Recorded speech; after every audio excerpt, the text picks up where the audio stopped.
about to hear is true. The names have been changed to protect the innocent.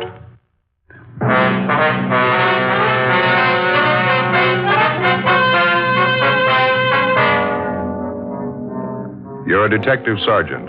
You're assigned to robbery detail. A pair of bandits are staging a rapid-fire campaign of holdups in your city. In 21 days, 11 food markets have been robbed. The holdups go on. The suspects are still unidentified. Your job? Get them.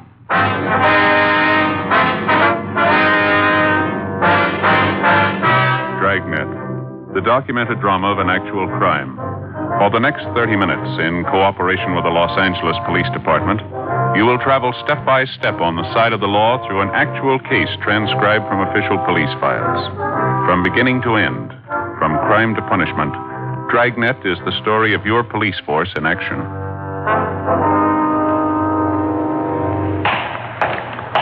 It was Tuesday, September 26th. It was hot in Los Angeles. We were working the day watch out of robbery detail. My partner's Ben Romero. The boss is Captain Didion. My name's Friday. It was 9:18 a.m. when I got to the record bureau, Lieutenant Cunningham's office. Joe, what's doing? Oh, not too much. Got a job you can do for us, Frank. Like to have it as soon as you can get it out. Oh, what's it about? On these market bandits. We've already gotten out a dozen teletypes and bulletins on them. Like to get out some mimeographs, too, if we can. General distribution, eh? What do you want on them? Well, I better lay out the whole thing for you. A lot of the copies are going to the Retail Grocers Association, all their members. No luck with those two thieves so far? No. We're no closer than we were 3 weeks ago. Figure this ought to plug another loophole. How many copies you figure you want on this? About 1,000? Yeah, that's fine. That ought to do it. All right. Okay, now what do you want to go in it, Joe?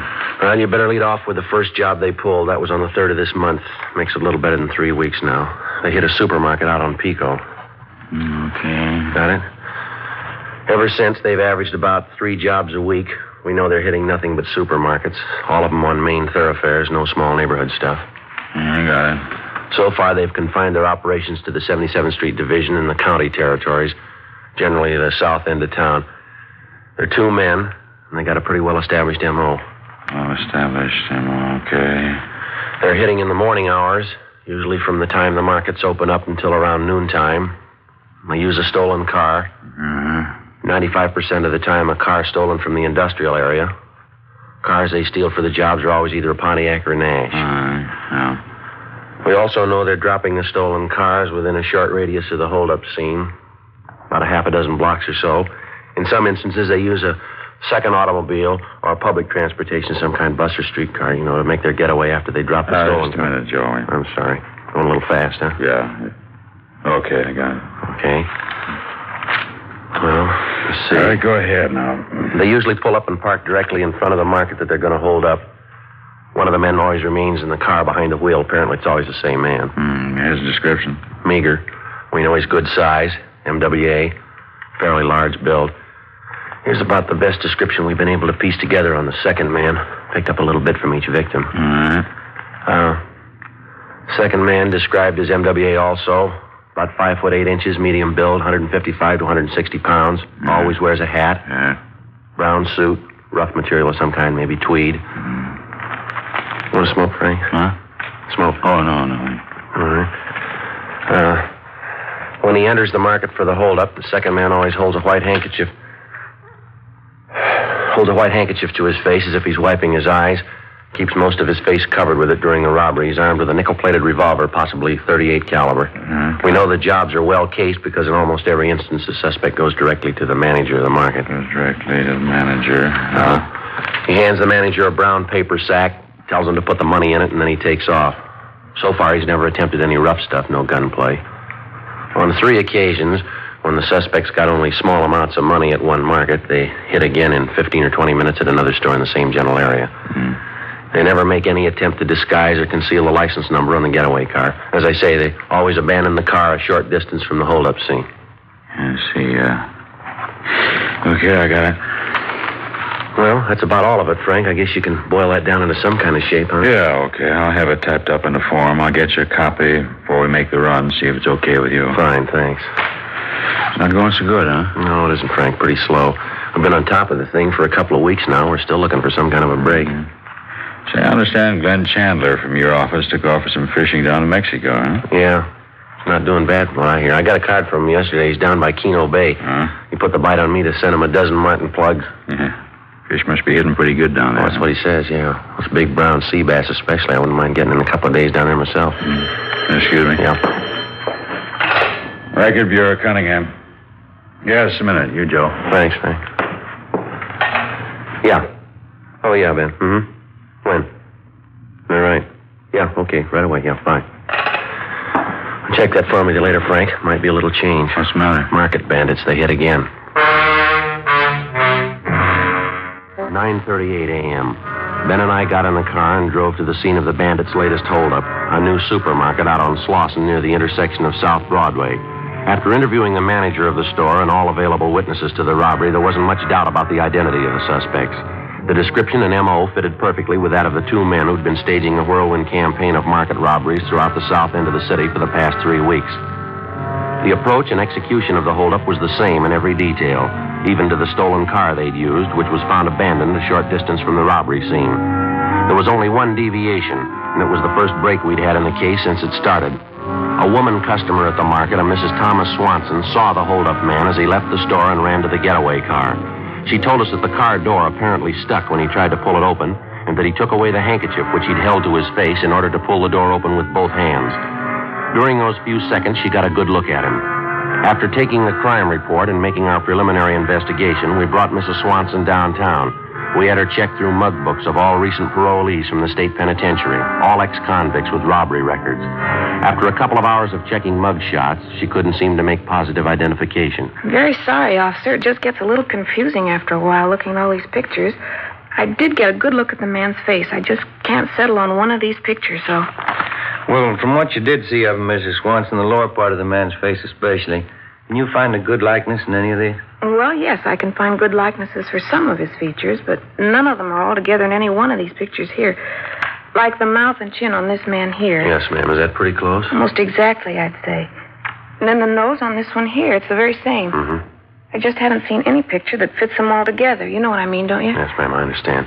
Now, these 5 pictures here that you've picked out, you'd pretty much say that they incorporate all the features of the man that you saw getting in that That's car? right, officer. This man here, and this one, too. Uh-huh.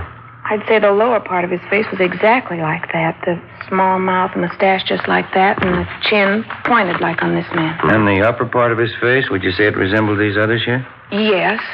These 3 here, just the upper part. You see, around the eyes, the forehead. I'd say that was very close. Uh-huh. Now, just put the 2 sets of pictures together, I think you'd have the man perfectly.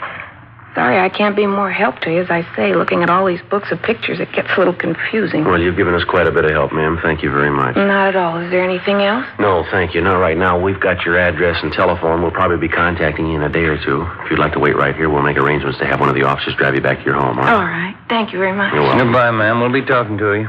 Okay, yes, goodbye, officer.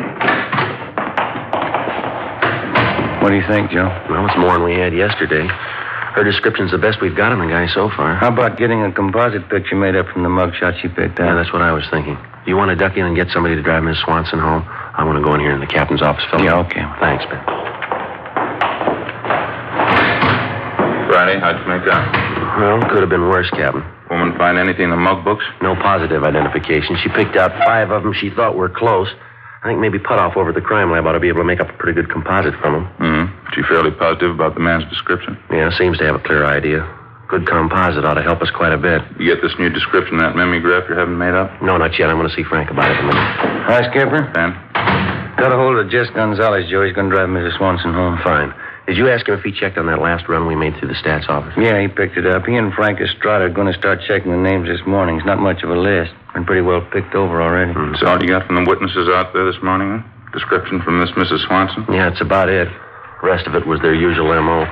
Swanson woman was the only one who got a good look at the guy when he took the handkerchief away from his face. How about the getaway car they found? Same as the others. Leighton Prince checked it over. It's clean. Well, 2 thieves had their share of luck. When we get ours? How about Metro Division, Captain? Can we get any help out there? What do you got in mind? Well, we know the take that the 2 thieves got in that job this morning was pretty small for them, $340. Yeah. From their M.O. in the past, we know whenever they get a small take on a job, they usually hit another place fast. They work in a fairly concentrated area, down the south end. They only go after big markets on the main thoroughfares.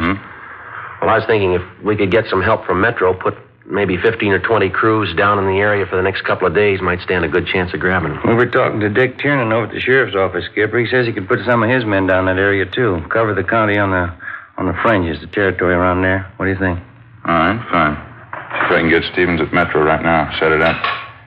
Figure about 20 crews, is that right? Just about, yeah. With any kind of luck at all, we ought to land them. Well, sure worth a try. Lieutenant Stevens, please. Yeah, Joe, this is Harry Didion. Fine. We've got a little stakeout problem here. How about using some of your men? About 30? All right, I'll settle for 25. Okay, yeah, south end of town. Those market bandits. Fine, would you have them report here at robbery, 7 o'clock tomorrow morning? All right, thanks a lot. It's all set. You got 25 men, 7 o'clock tomorrow morning. Okay, Skipper. We'll give you a dozen teams to start with. Gonzalez and Estrada are one more. How many you figure working from the sheriff's office? Oh, about 4 or 5 teams, I imagine. All right, it's your operation. You two will be in charge on our end. You run the show, you brief the men. If you need anything, call me. Right.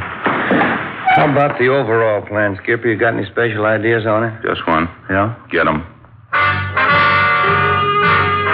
1:18 p.m. We got the revised description of one of the holdup men to Lieutenant Frank Cunningham at the Record Bureau. He told us 1,000 copies of the special mimeograph form containing all available information on the 2 market bandits would be ready for us that night.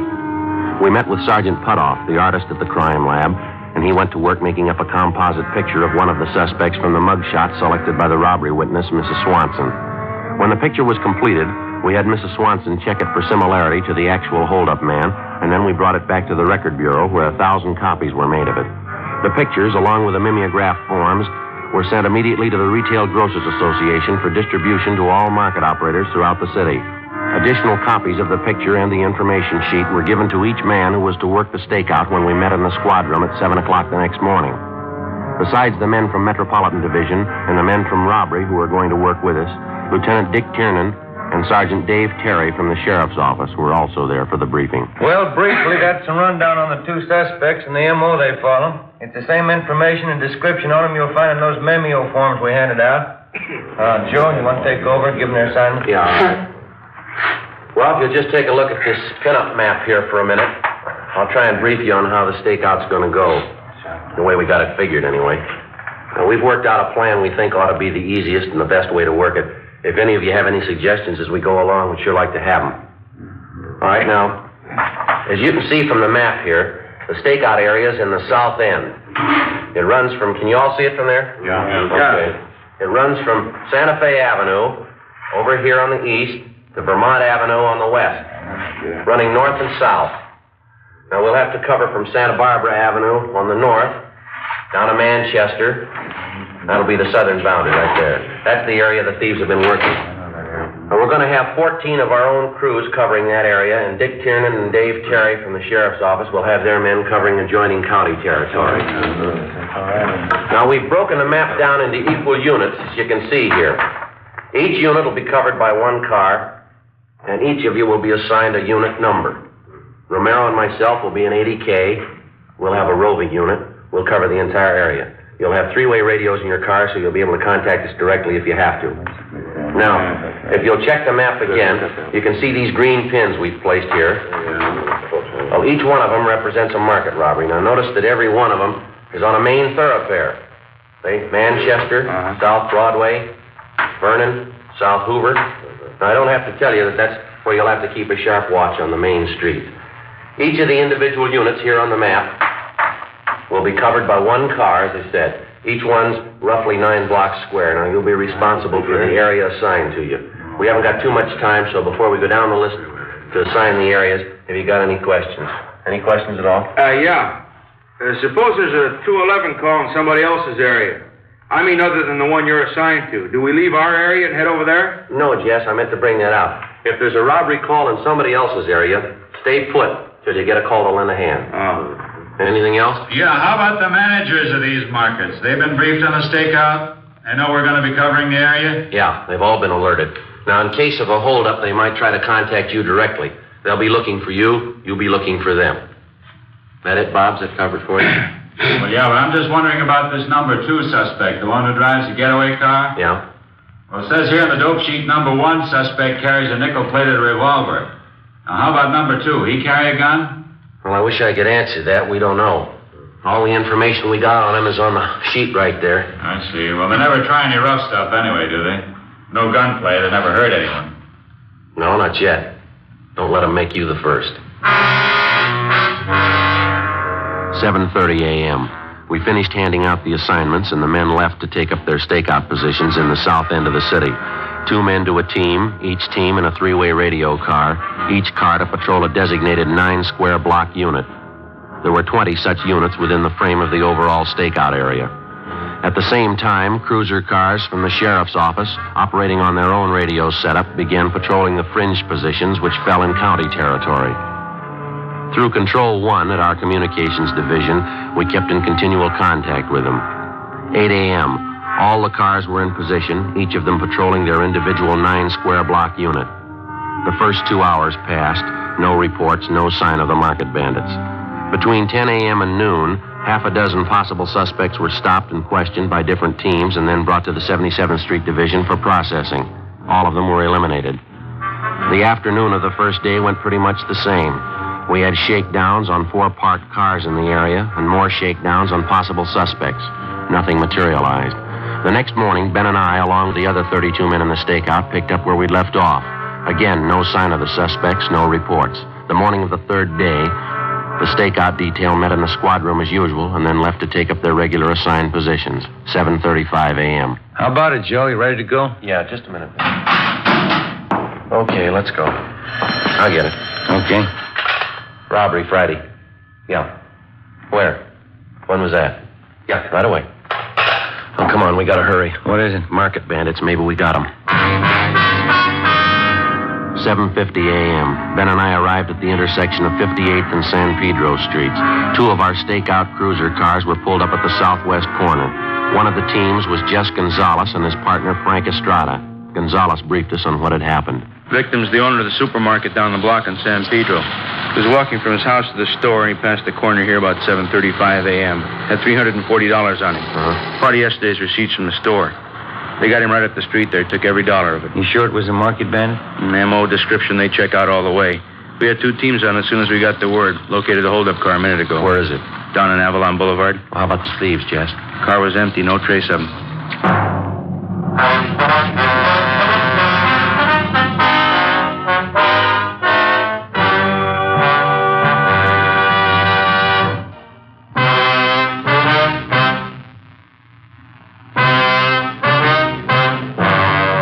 Saturday, 8:05 a.m. The latest victim of the market bandits, the owner of the supermarket on San Pedro Street, was taken to the 77th Street Division where the crime report was made. He told us that one of the men who robbed him bore a very close resemblance to the composite picture which we'd had drawn up of one of the suspects.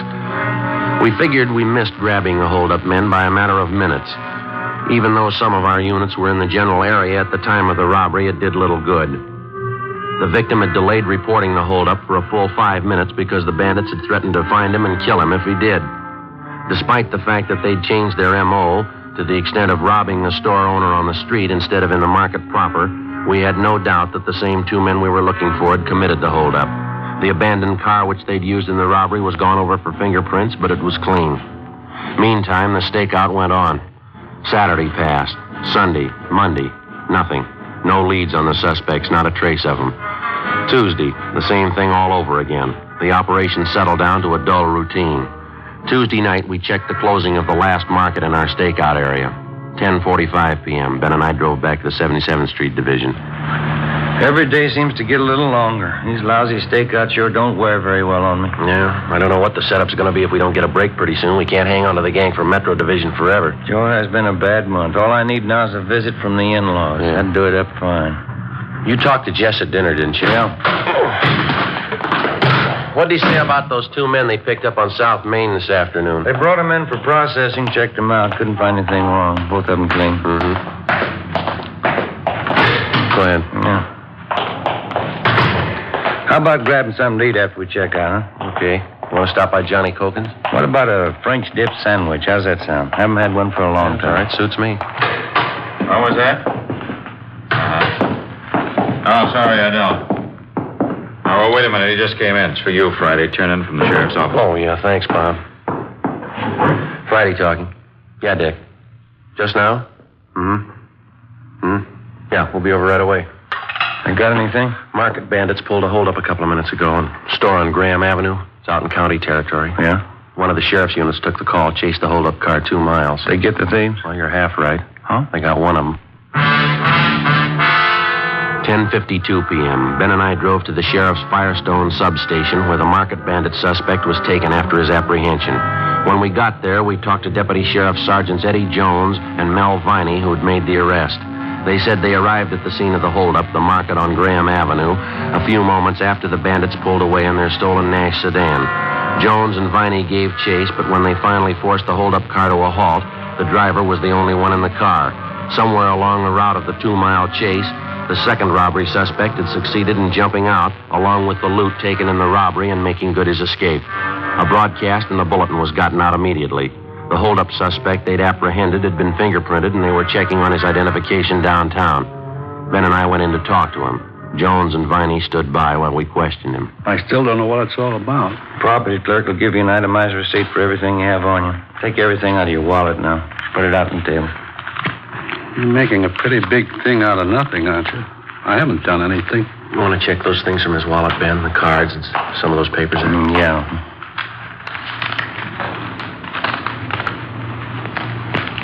This your true name on this card here? Grant B. Jameson, is that right? That's right. This your present address? Yeah? You ever been arrested before? Why you ask that? It's not going to take too much time to find out. You might as well tell us. We still don't know what this is all about. I was speeding a little, that's all. I haven't done anything. No, you're kidding yourself, Jameson. We got everything on you that we need. What do you think you're going to gain by stalling us? You must have me mixed up with somebody else. I don't know what you're getting at. This card here you took out of your wallet, you recognize it? Why? These names and addresses you've got jotted down on the back of it. Mind checking them out for? I don't know what you mean. Take a look. These here. Whose addresses are they? Who are the people? Let's see. No, I don't think I even remember them. Just something I scribbled down, that's all. You don't even remember one of them? No, I don't think so. Why do you ask? Why don't you come off it, mister? What are you talking about? You know what we're talking about. You know it as well as you know your own name. 14 robberies down here in 28 days. You're picked up in the hold-up car after the last try tonight. Your partner gets away. Now, you go right on kidding yourself, Jameson. Play it real close. You see how far it gets you. I sure wish I knew what you were talking about. I don't know a thing about any robberies. All right, then you stand by, mister. You're going to know a lot more about him. You're going to know a lot in a hurry. Yeah? Just as soon as we pick up your partner. 12:20 a.m. We continued to question the suspect, Grant Jameson, but he refused to admit anything, even the fact that he'd stolen the car that he'd been apprehended in. The only strong lead we could pick out from the articles found on his person was the list of 4 names and addresses jotted on the back of a card found in his wallet. 12:30 a.m. Ben and I left the substation and drove to the address Jameson had told us was his present residence, an apartment house on Vernon Avenue. The manager told us he'd moved at least a year ago without leaving a forwarding address. 1 a.m., we began checking out the list of 4 names and addresses which we'd found in the suspect's wallet. The first was a Jack Williams. His address, a Spring Street rooming house. The landlady told us he'd moved to Cleveland, Ohio 3 months before. The second was a John Gallagher. His address, a third-rate hotel in East Hollywood. He hadn't been registered there in the past 2 months. The third was a Matthew Sanford. His address turned out to be an apartment house in the Crenshaw district. Want to flash the light on the mailboxes over here, Joe? Yeah. Here you go. You see the name there? Yeah, here it is. M.L. Sanford. That ought to be it. Apartment 5. All right. Let's try it. Front door open? Let's see. Yeah, let's go. All right. Number 5. Should be down this way, I guess. Mm-hmm. Number 5. Okay, let's give it a try.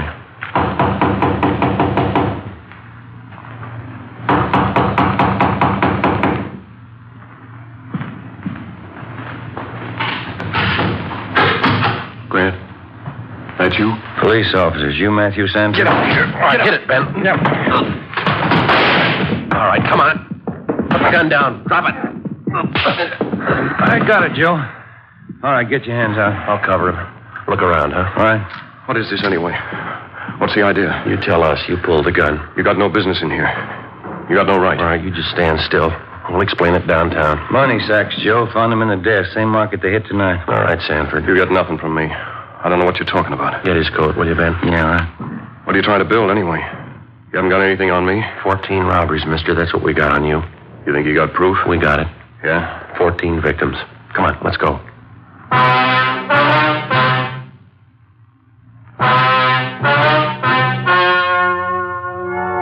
The story you have just heard was true. The names were changed to protect the innocent. The two market bandit suspects, Grant Burton Jameson and Matthew Roy Sanford, were tried and convicted on 14 counts of first-degree robbery and received sentences as prescribed by law.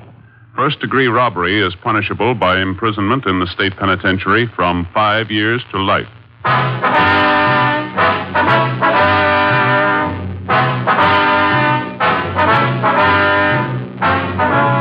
You have just heard Dragnet, a series of authentic cases from official files. Technical advice comes from the Office of Chief of Police W.H. Parker, Los Angeles Police Department.